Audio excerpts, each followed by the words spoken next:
Good afternoon to all of you. Namaskar.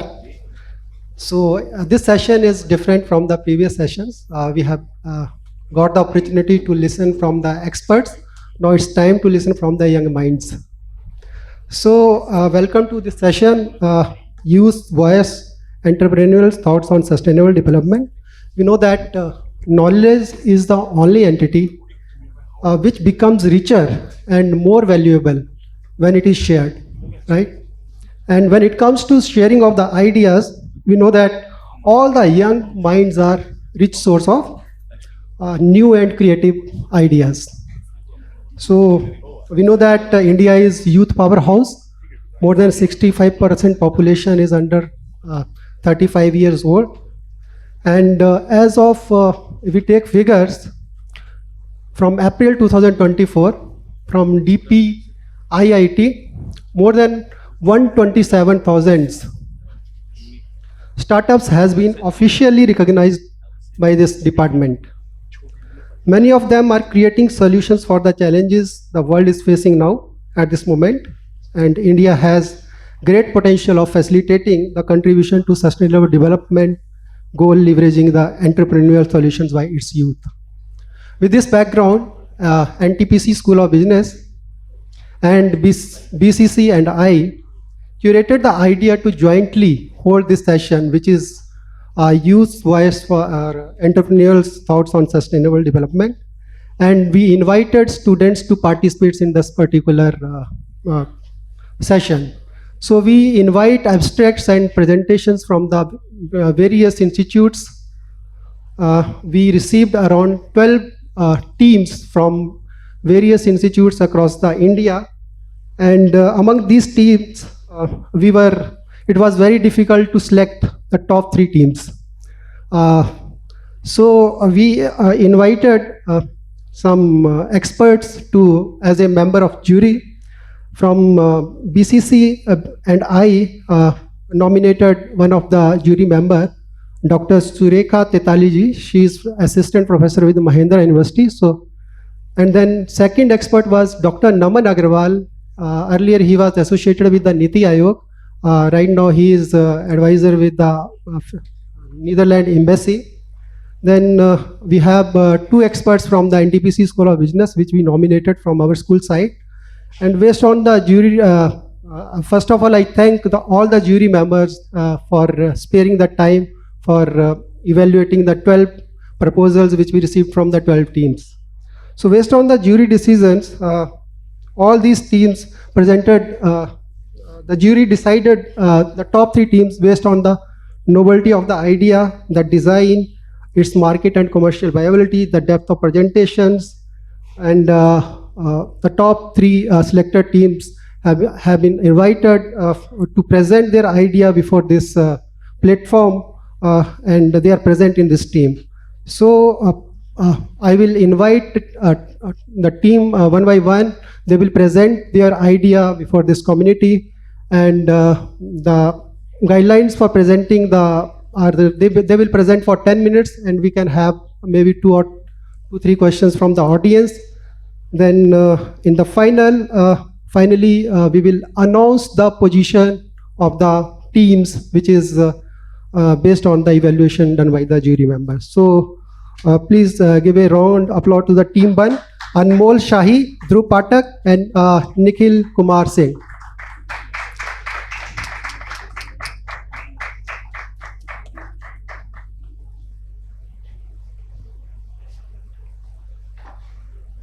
So this team is from the NTPC School of Business, and they are the students of PGDM in Energy Management. Right now they are in the 2nd year of their program.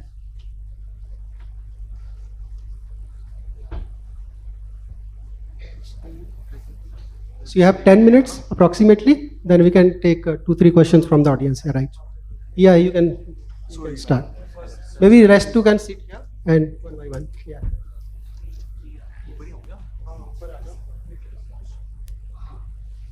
You want presentation mode, we can start.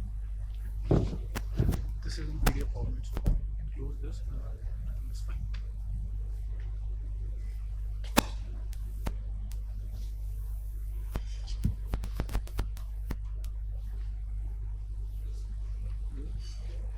can change it to this now. Hello. Am I audible?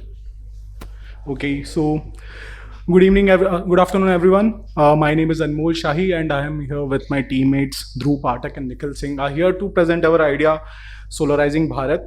But before that, we would like to thank Bengal Chamber of Commerce and Industry and NDPC School of Business to provide us this opportunity to present our insights in the room full of bright minds. So thank you for that. So Solarizing Bharat is a very simple idea, and we have put our hearts to make sure that the concept work. So our business values are, so first value is reaching the unreached, GHG's abatement, improving efficiency, and increasing the revenue of MSMEs. So in the journey will proceed. So we'll also help in achieving some SDGs target also. These are mentioned in the PPT. You can go through it. So what was the need and the gap of this idea? So in Solarizing Bharat, we are trying to build an online and offline platform. Uh, so we'll basically aggregate the regional players of regional solar players and engineering players to provide tailor-made solutions to MSME to increase the revenue, reduce GHG abatement, and efficiency. This idea was generated when we were studying the market entry barrier for a product in agri-tech sector, and there we realized that during like we conducted one market research market survey in the state of UP. The number of respondents were around 60. So there we realized that despite having all the benefits of increasing efficiency, increasing revenue, uh, reduction in OPEX, improving in working condition, still the reach adaptation of RTS and MSME has not been there. The mandate was the target was of 40 gigawatt by the year 2022, but still till now the capacity is less than 15 gigawatt. So we tried to understand what is the barrier because of which the adaptation is very less.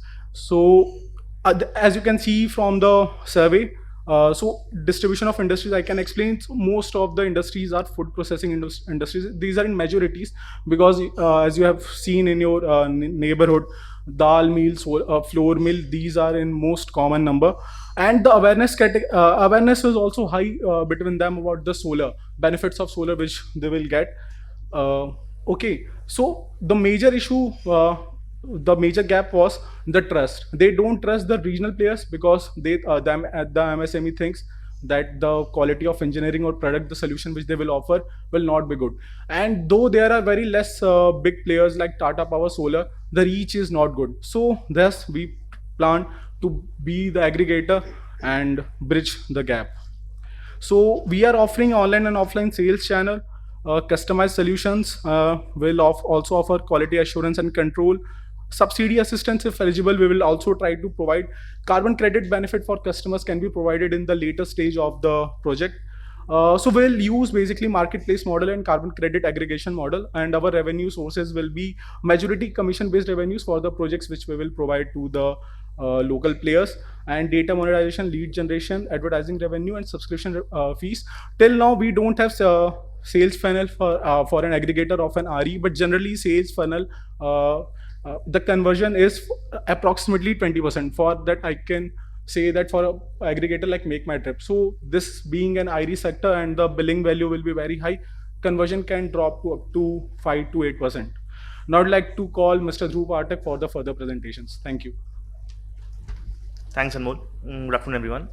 So, talking about the market facts, only India currently only has 9,000 charging stations across. Only 8% of West Bengal's RE potential has been harnessed till now, and only about 6 to 8% of India's MSMEs have adopted solar. Now, this tells us about the lack of infrastructure in India, but this also brings a huge opportunity for us to enter in the market. So, talking about the opportunities, the sale of three wheelers from financial year 17-18 to 23-24 has increased from 92K to 632K. For two wheelers, the sale has increased till 944K. Also, West Bengal aims to generate 20% of its electricity from RE sources by 2027, and the solar installation investment is expected to be around 5,000 to 7,000 crores in next 5 years. Also, we did a forecast on the following assumptions which are displayed on the screen. So according to that, an expected market value of around 44 trillion INR by 2034 is expected. Talking about total addressable market, total addressable market in current times is expected around 41.84 trillion. And here you can see a factor of 1.2 is multiplied. That is accounting for the sale of subsidiary products like inverters, controllers, and aluminum framings and all that. Moving ahead, so this market cannot be like what that total addressable market I mentioned cannot be addressed entirely, since it is a very huge market. So to start with, we have considered 4 states: UP, West Bengal, Tamil Nadu, and Maharashtra.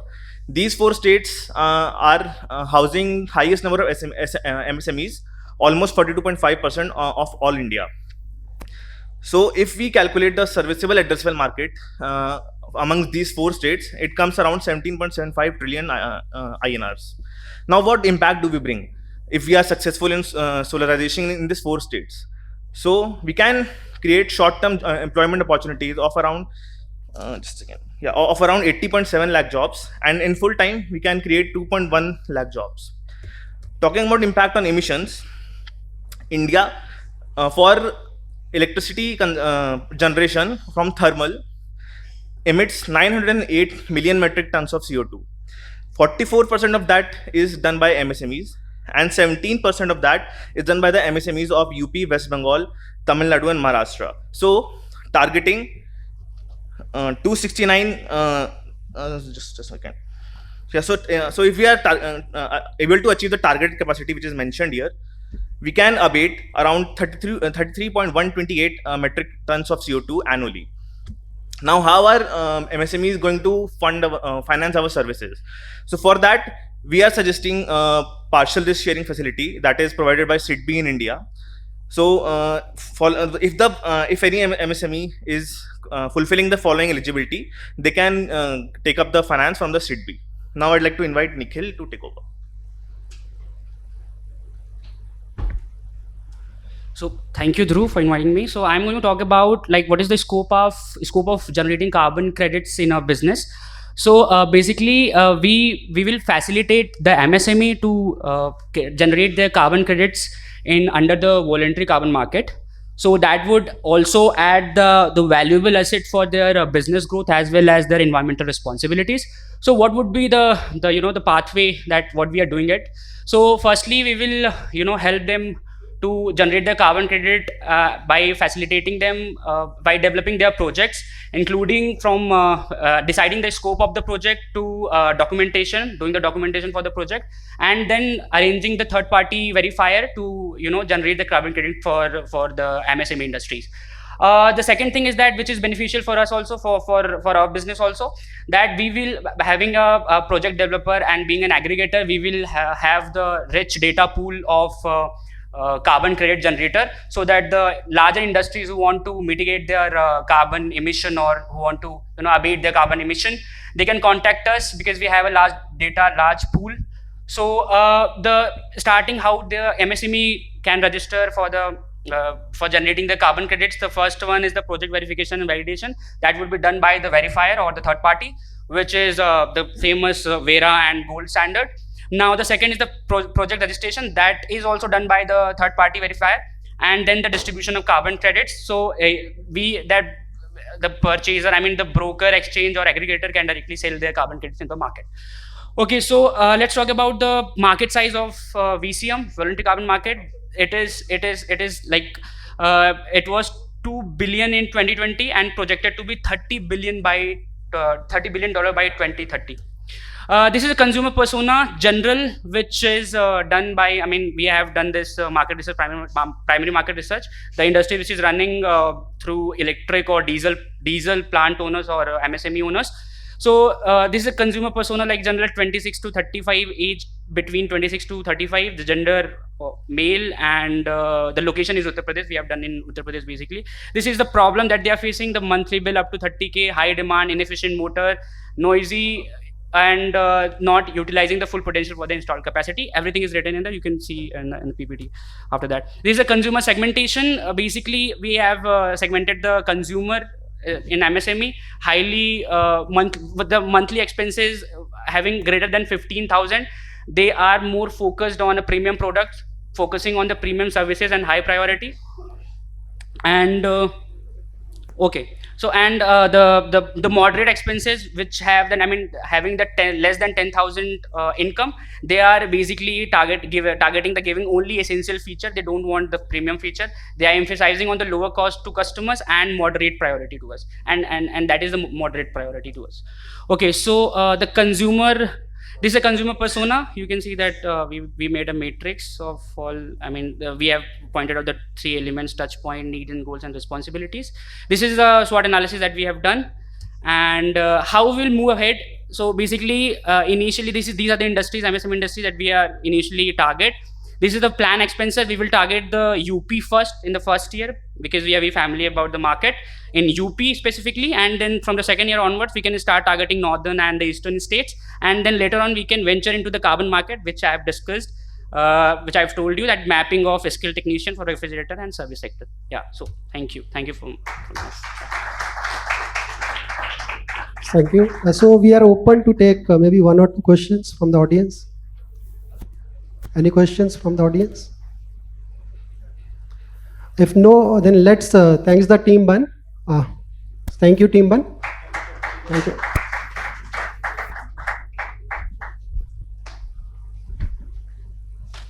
Now I invite second team, which is Ashutosh Behra, Apar Mathur, Ripu Daman. So they will be talking about integrated waste treatment plant.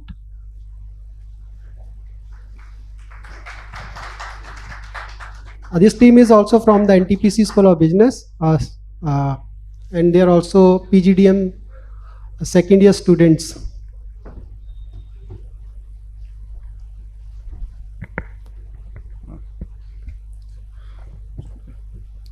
So, hi, good afternoon to all.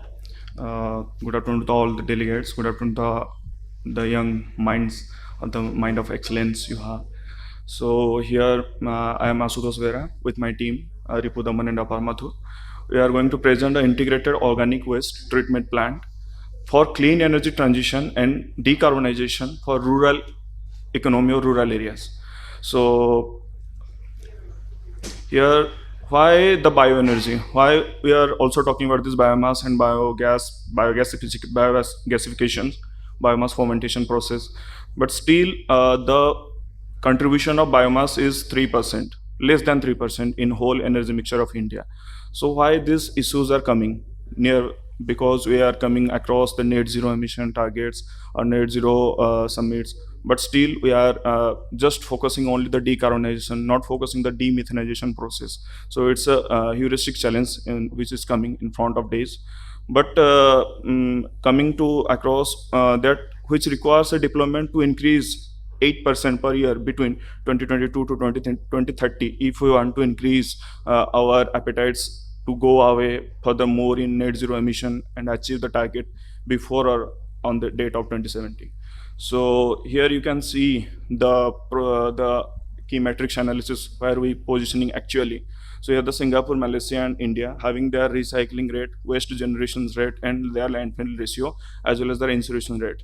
India is going to 62 million tons of waste, organic waste, but at the same time, the incineration rate is 20%, and the landfill rate is 50%. So our most of the waste are already in landfill potential metrics, but we are not able to highly go for the biomass gasification as well as biomass fermentation. It's a very tactic to say, but the real strategy is that we are not highly encouraging this biomass fermentation gasification technology. So why these problems are here? So here the three key highlight problems that we found over the process, that the source storage and segregation part, waste processing part and the byproduct monetization part. The three main challenges is here in the whole supply chain of waste treatment. So here we come with our plan that explore, enhance and expand. These three E's we come with our growth strategy. In explore, we are going to a selection of multi feedstock that we are already used through the only single or monotonic biomass waste. Maybe it is agriculture residue or sugarcane residues, or not always anchoring alternative organic waste. So we are here anchoring the high hydrocarbon weightage or high global warming potential organic waste, as well as enhancement part. We are we are preparing integrated, user-friendly, robust, and economic anaerobic digesters, which encounter all the post-production and post-filtration facility inside the unit. So the H2S treatment and the H2SO4 treatment, as well as CO2 treatment, which is post-filtration part, which anchoring 75% of the capex, that is removed out in this integrated waste treatment plant, and it is unitarily in the single sort in our anaerobic digester system.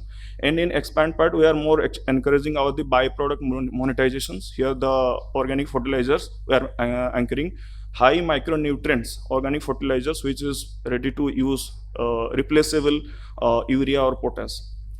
So here this multiple waste that you see, the Southeast or South Asia or East Asia having 38%, 28% of livestock and agriculture residue, as well as human waste and kitchen waste as also available, that I talk about this, always anchoring much more alternative organic waste.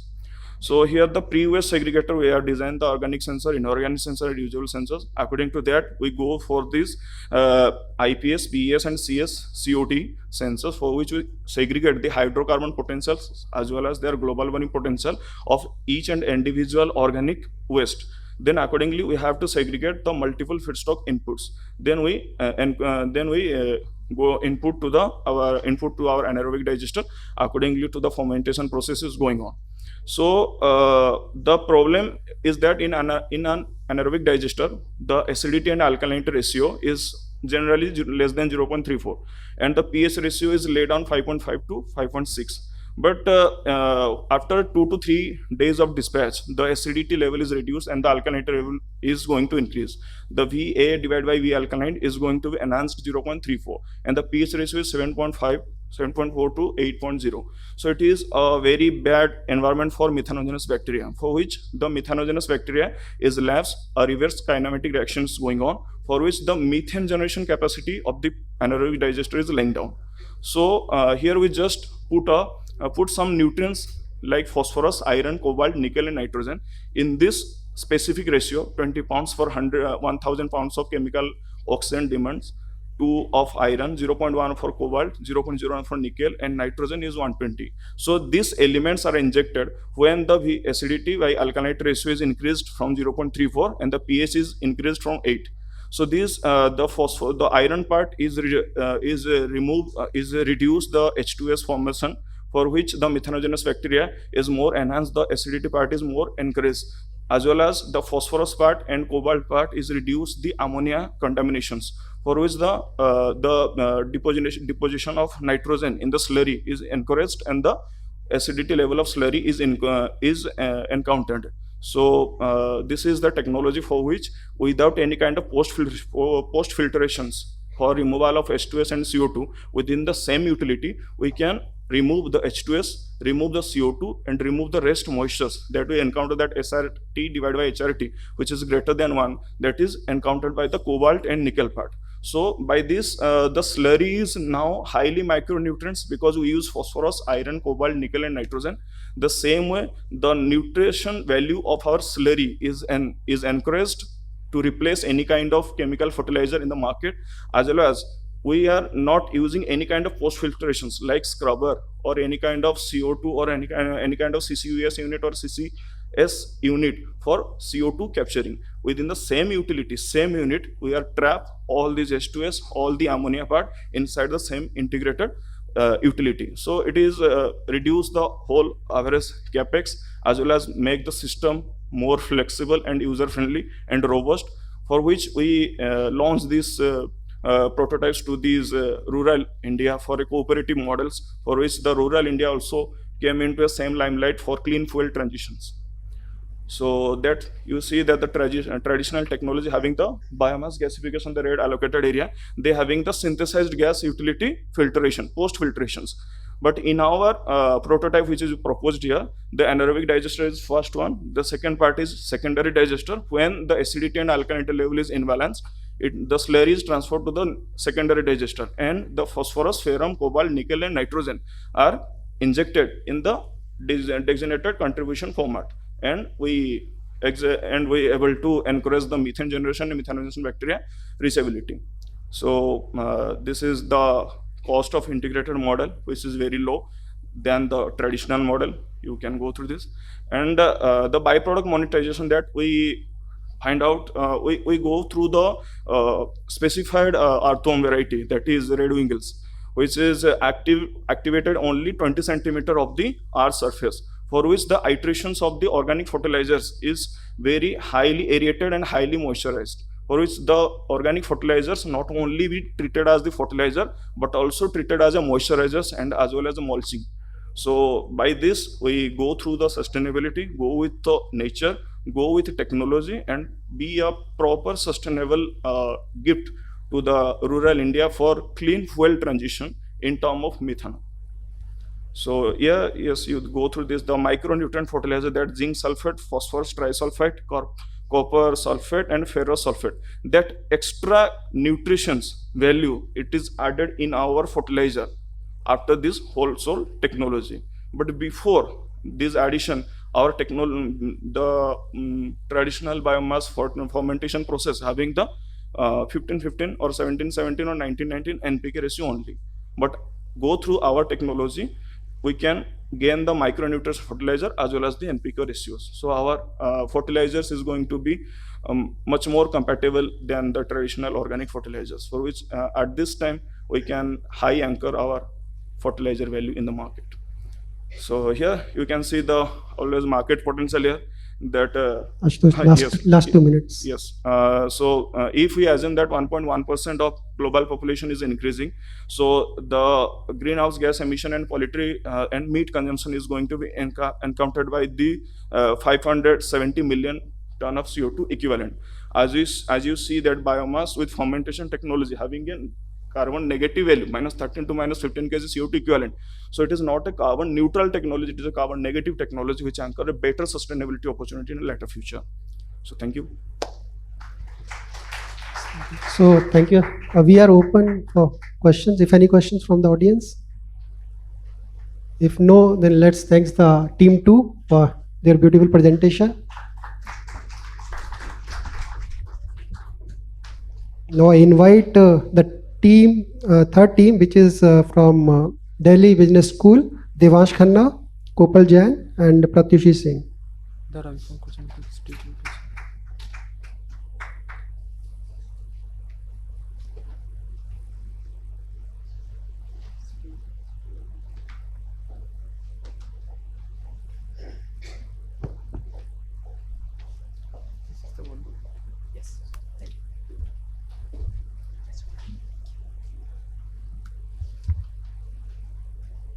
A very good afternoon to all. I, Kopal Jain, along with Devansh and Pratyushi, are going to present our PPT in front of you, and we are representing Delhi School of Business. Tender coconut, a tough nut to crack. A waste management challenge faced by many cities. We try to turn this problem into an opportunity by transforming their coconut waste into eco-friendly pens. We try to address this issue of waste management and demand for eco-friendly, greener alternatives. Our pen not only reduce environmental impact, but also contribute to a more sustainable future, proving that even tough problems can inspire innovative solutions. The waste production statistics says that 21 billion coconuts annually are produced in India. 70 to 80% of the total coconut waste generates in our country. Approximately 400 crores of investment done by government are already initiated. There are a lot of utilization issues and potential solutions have been thinking upon. A greener solution. The problem of affordable pens are often made of lower quality materials, while high quality pens are priced above 200. A solution that we provide in front of you is we offer a pen that combines durability and affordability using sustainable materials like coconut shell and biodegradable resin at a competitive price of 100. Now, I would like to invite Devansh to throw some light on the feasibility of our product. Good afternoon, everyone. So I'll be discussing about the feasibility of this product. So theoretically, it is possible and feasible to produce a pen with a coconut mixed with the epoxy resin. This epoxy resin we will be using will be eco-friendly and it will not harm the environment. It will be a sustainable solution. The best part is that our pen will be have more tensile strength than a regular plastic pen. The regular plastic pen tensile strength uh, is ranging between 30 to 60 megapascals, but our product will be more tensile. So moving on, operational flow. Basically, we will shred the coconut and dry it. After the drying, we will mix it with the eco-friendly epoxy resin, and then after that we will put it into the mold, and after the curing time, that is around 12 hours, 12 to 14 hours, we'll get a functional pen. But so this is the organizational structure. So we will be a bootstrap startup with the 3 co-founders and the 2 operational members. So this is the procurement plan. So as per our data, as per the mold, one pen use around 5.76 grams of coconut mesh per pen. So according to the calculation, we will be needing around 28.8 kgs of coconut and approximately 67.2 kgs of resin, epoxy resin per month. So if the product is successful, we will save around 360 kgs of coconut waste. Sorry, yeah. So 360 kgs of waste will convert into pens. So this is the costing. So the costing we done is done by the volume of the mold, and the costing comes around only the raw material cost comes around 24.42. After we depreciating, we are adding the depreciating cost of the assets like shredding machines, silicone molds, and refill mold also. So that cost comes around 7.11 rupees. So after the adding the operation cost, we come around the final price of 70 with the 25% profit margin, and 35% profit margin will get a 76.52 rupees. So this is the marketing strategy, as you can see on the board. Around 10% or less than 10% only shopkeeper gain when they sell a pen. We provide a standard 10% for the non-bulk purchase, but when you get into the bulk, will get bulk purchase, you will get around 16.40% of profit margins. That is substantially huge for the shopkeeper, just to push the product into the market and also introduce the audience with the product. So this will be our product vision. As I said that we will be selling the product under the 100 rupees, but we'll not stop there. We'll target the 2 markets. First, it will be a premium market and a luxury market. Basically, we'll have molds. We prepare a mold that will give us the fountain pen like these you can see on the board, and that will cost around 300 or 200 depending on the marketing strategy we build. And this product will be a revolutionary gifting item. Well, and second idea is to expand into the smaller market, like competing with the Trimax and Pilot pens. Our product USP. It's the strong and durable product, as I talked about the tensile strength earlier. It's a eco-friendly and sustainable solution. The writing ability with this pen, comparing with the other bamboo pens and recycled pen if you used, will be much better because we'll provide the grooving against the pen's boundaries. So this will give a good grip. Prices are relatively economic, as I'll discuss later about the competitors, and this can be mass produced. That around 1.5 million tons of waste that are not processed, we'll process it. And yeah, let's talk about competitors. So the first competitor is like this product from Amalarth. This costs around 50 rupees per piece, but as you see, this is made up of from recycled paper.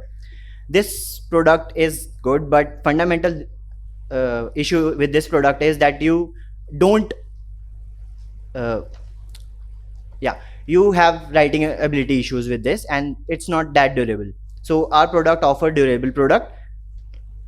So this is the same product, and also our product is much more chemically are much more recycled and sustainable, and also tensile strength. Okay, so this is the bamboo pen. Our main USP with this competitor is this pen is like us, but it's our product is relatively less priced. So I invite Pratyushi to continue with this, please. Thank you. Thank you, Devansh, for inviting me. First of all, a very good afternoon to one and all present here. So I will discuss with demographic and psychometric factors. So the demographic factors are age group. So the Gen Zs, which are more appreciates unique and sustainable products, will like our pen, and the genders like females are more inclined towards sustainable products or aesthetic products, or socioeconomic status like middle to higher income individuals may find coconut shell pen more premium. And the next is our education level. Like how much the person's education impact in eco-friendly products is also one factor. And now I will discuss about the psychometric factors. So first one is environmental consciousness. So consumers who are aware of environmental issues are more likely to favor eco-friendly products, and their lifestyles, like they are focusing on sustainability and ethical consumption, will prefer coconut shell pens. And next is our personal values. Consumers who value reducing waste and sustainability may choose products made from recycled materials. And then the product uniqueness. The appeal of a unique and innovative product can attract those looking for distinctive stationery. So my next slide is about our target customers. So our first target customers are corporate sector employees. So the total number of corporate employees in Delhi NCR is 4.5 lakhs. And our set of first target amongst them Pratyushi, you have the last 2 minutes, okay? is 1%. And we use our target customers as gifting for also, and for target stores like Green Earth, Eco Stores, etc. And now I'll talk about marketing strategies. So we position our product as eco-friendly. Second one is we position our product in USP and green certifications, retail focus. Social media creation, we use 5,000 for content creation, and for influencers we use our 5,000 allocation. Next is website promotion, like in SEO and content, and in Google Ads and events like fairs. Next, I will discuss about the government loan schemes that we target. First one is our Pradhan Mantri Mudra Yojana, under which Tarun category we get rupees 10 lakhs for MSMEs. And next is our Orient Mahila Vikas Yojana schemes. And next is Dena Shakti scheme. And next is credit guarantee schemes. Next, I will talk about SWOT analysis, that will do some SWOT analysis. First is our strengths. So our product strength is commitment to sustainability, unique customization options, best quality eco-friendly materials, and next is growing market demand. Now I'll talk about weaknesses. So there's limited marketing efforts, and our opportunities are expansion of online sales, partnership with eco-conscious brands, government initiatives for sustainable products. And last is our growing interest in eco-friendly corporate giftings. And our threats are competition from established brands and fluctuation in material availability. Our next slide is about segmentation, targeting, and positioning. So we segment our product as eco-conscious consumers, green office supply, sustainable lifestyle advocates, and most importantly, we segment our product in corporate social responsibility advocates, and last is educational institutions. And we are targeting the rationale for selecting these segments lies in their alignment with our core values and product offerings, and we position our product as a premier provider of eco-friendly writing instruments. Our messaging will emphasize the uniqueness of our product and aligning position with medium to high income level population and values of our target segments. Next, I will talk about key Pratyushi, market kindly conclude. trends. Thank you, sir. Thank you. Thank you, Team 3. Yeah, it's okay. If any quick questions from the audience, we can take. Otherwise, yeah. Yes, please. I think it's an exceptional idea. I think very practical. I see a lot of applications. I work with a brand called Doms Industries in Companies, and Doms Industries would love to pick up an idea like that. I would love to get connected to them because they are into all stationery items and they're looking at a lot of innovative products coming. And this is fantastic. I mean, this is a great place to start. An event like this should be having eco-friendly pens and stationery, no better. So I think it's got feasibility. I think it's got a potential to really make it commercial and scalable because the stationery category in sector is huge and pens is a large segment. So you've got a brilliant creative idea there. You've got a great idea there that's marketable. So truly marketable. Thank you for your encouraging comments. Thank you very much.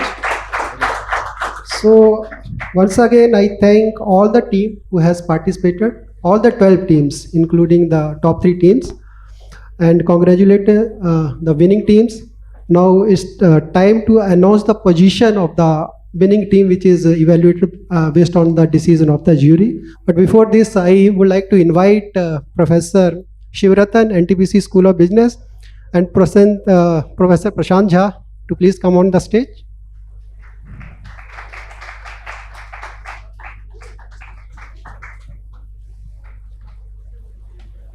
So first prize based of rupees 50,000 goes to team 1 Anmol Shahi, Dhruv Pathak, Nikhil Kumar Singh.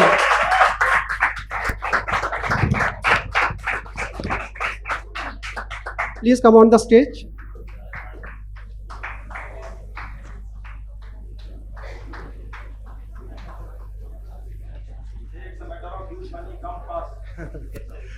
I request Professor Shivratan to please give this cash prize of 50,000 to winning team.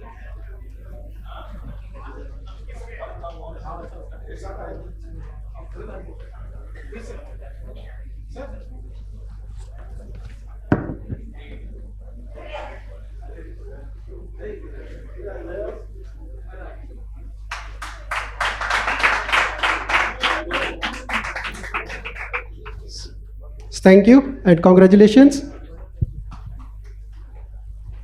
The second prize goes to team Ashutosh Behra, Apar Mathur, Ripu Daman. The prize money is about rupees 30,000.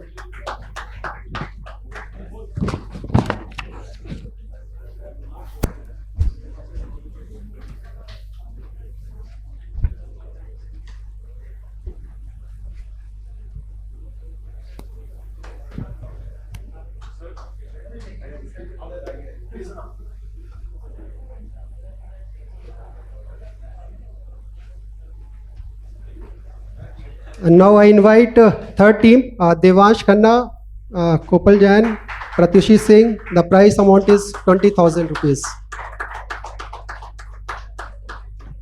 So once again, I thank all the jury members for their evaluation of these 12 proposals. I thank VCC and I for organizing this event jointly with NTPC School of Business. Thank you very much, and over to you, Abhishek. Thank you, Dr. Kumar. I would like to show a little token of appreciation to you.